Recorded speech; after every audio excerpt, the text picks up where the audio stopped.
اور یہ تو قرآن کہہ رہا ہے، وہ اللہ کا رسول جو ساری امت کے لیے روتا روتا روتا دنیا سے اٹھ گیا اور ایسا رویا کہ کوئی نبی نہ رویا، ایسا تڑپا کہ کوئی نبی نہ تڑپا، کہ اللہ کو ہزاروں دفعہ تسلیاں دینے کے لیے جبریل بھیجنا پڑا، قرآن بھیجنا پڑا کہ آپ اتنا غم کیوں کرتے ہیں، آپ اتنا کیوں روتے ہیں۔ ایک دفعہ میں نے وہ آیات جمع کی تھی جن میں اللہ تعالیٰ نے اپنے نبی کو تسلی دی ہے، وہ اتنی بن گئی کہ ان کو لکھنا مشکل ہو گیا میرے لیے۔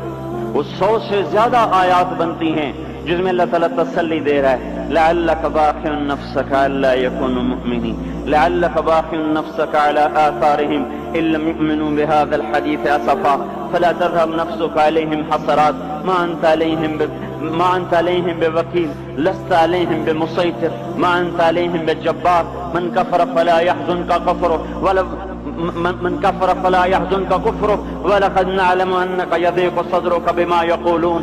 اس قسم کی آیات جن میں اللہ کہہ رہا ہے میرے حبیب اتنا غم نہ کر، اتنا غم نہ کر، اس قدر غمگین اپنی امت کے لیے۔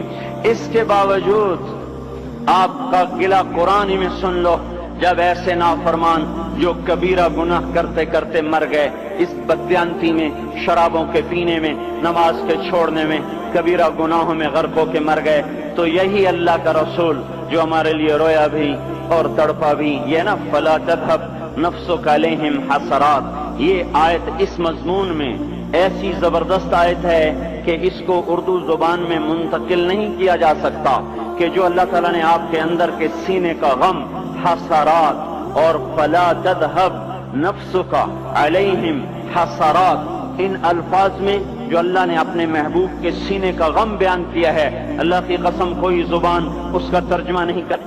قیامت کے دن جب دیکھے گا ہماری نافرمانیاں تو کہے گا یا رب ان قوم اتخذوا هذا القرآن مہجورا، اے میرے مولا یہی ہے میری وہ امت جس نے میرے قرآن کو چھوڑ دیا، میرے قرآن نے پکارا مسجد میں آؤ، انہوں نے مسجدوں کی راہیں چھوڑ دیں۔ مجھے بتاؤ یہ اتنا مجمع کہاں سے آ گیا ہے؟ یہ اس میں سے 1/3 باہر سے آیا ہوگا، یہ 2/3 تو سارا گلستان کالونی کا ہے۔ ان کے قدم باقی 5 نمازوں میں کیوں نہیں اٹھتے؟ یہ کہاں چلے جاتے ہیں؟ کیا یہ اللہ کی دھرتی پہ 8 دن نہیں رہتے؟ کیا یہ صرف 8ویں دن اللہ کا رزق کھاتے ہیں؟ کیا یہ صرف 8ویں دن اللہ کا پانی پیتے ہیں؟ کیا یہ صرف 8ویں دن اللہ کی ہوا کے تنو تن اپنے پھیپھڑوں میں لے جاتے ہیں؟ کیا یہ صرف 8ویں دن اللہ کے دیوئے نور سے دیکھتے ہیں؟ کیا یہ صرف 8ویں دن اپنے کانوں سے سنتے ہیں؟ کیا یہ صرف 8ویں دن اپنے جسم کی نعمتوں سے فائدہ اٹھاتے ہیں؟ کیا یہ صرف 8ویں دن سورج کی روشنی سے نفع اٹھاتے ہیں؟ کیا یہ صرف 8ویں دن تاروں کی جھلملاہٹ سے نفع اٹھاتے ہیں؟ کیا یہ صرف 8ویں دن اپنے بی بچوں کے ساتھ بیٹھتے ہیں؟ اس پتھر دل کو کیا ہوا؟ کیوں نہیں اس کے دروازے پہ دستک پہنچتی؟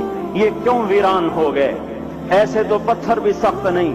عطا اللہ شاہ بخاری کہا کرتے تھے اے ہندوستان والو، تمہیں اتنا قرآن سنایا کہ میں سر کو سناتا تو صبا بن جاتی، میں پتھروں کو سناتا تو موم ہو جاتے، میں دریاؤں کو سناتا تو طوفان تھم جاتے، اور میں موجوں کو سناتا تو ان کی طغیانی رک جاتی۔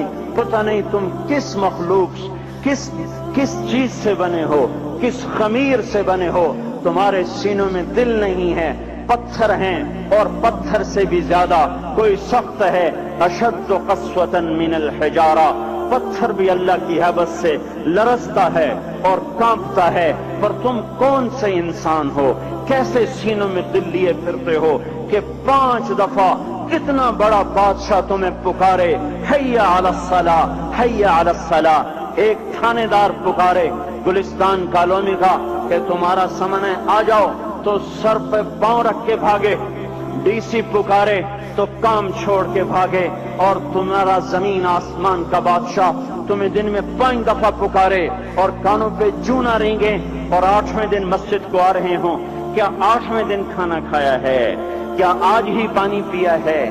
کیا آج ہی چائے پی ہے؟ یہ ایسی جفا اپنے آپ سے کرتے، شیطان سے کرتے، ملک و مال سے کرتے، اپنی دکانوں سے کرتے، یہ بے وفائی اللہ سے کیوں کی ہوئی ہے؟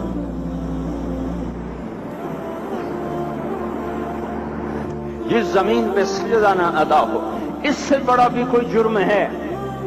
زنا کرنے کو گناہ سمجھتے ہیں، نماز کا چھوڑ دینا زنا سے بڑا جرم ہے۔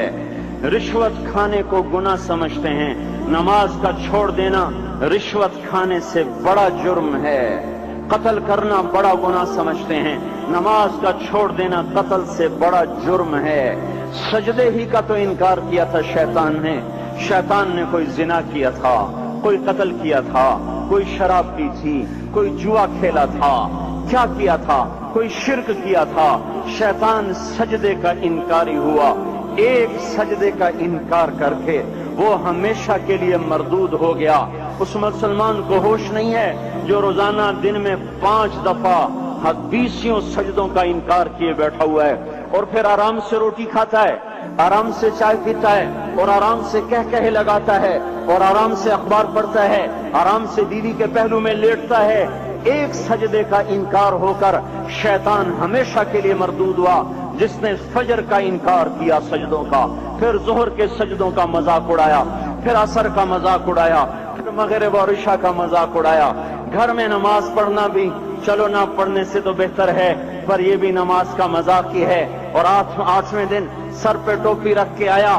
8 دن جس نے اتنے سجدوں کا انکار کیا، وہ اس بات سے نہیں ڈرتا کہ کہیں اللہ اسے مردود نہ کر دے، تو کیا ہوگا اس دن جب جن بچوں کی خاطر یا جس نفس کی خاطر اللہ کے بغاوت کی کہ اٹھا نہیں جاتا، آیا نہیں جاتا، گرمی بڑی ہے، سردی بڑی ہے، اندھیرا بہت ہے، کیا قبر کے اندھیرے یاد نہیں ہیں؟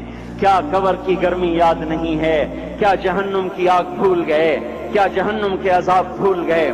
کیا جنت کی نعمتیں بھول گئے؟ وہ اللہ کا کلام بھول گئے، وہ اللہ کا دیدار بھول گئے، وہ اللہ سے ملاقات بھول گئے، وہ محبوب خدا کی محفل بھول گئے۔ یہ کیسا اسلام ہے؟ یہ کیسے پتھر دل ہیں جو کمانے میں تو ایسے مست ہوئے کہ ہوش نہیں، اور جب اللہ بلائے تو ایسے غافل ہو جائیں، نہ بوڑھے پر جوں رہیں گے، نہ جوان کو ہوش آئے، نہ کسی عورت کو ہوش آئے، نہ کسی مرد کو ہوش آئے، نہ بازار بند ہوں۔ ارے میرے بھائیو، حکومت سے پیسہ بچانے کے لیے ہڑتالیں کی، 20 دن بازار نہ کھولے، نماز کے لیے اگر دکانیں بند کرتے تو آج اللہ تعالیٰ آپ کو ہر ظالم سے باہر نکال دیتا۔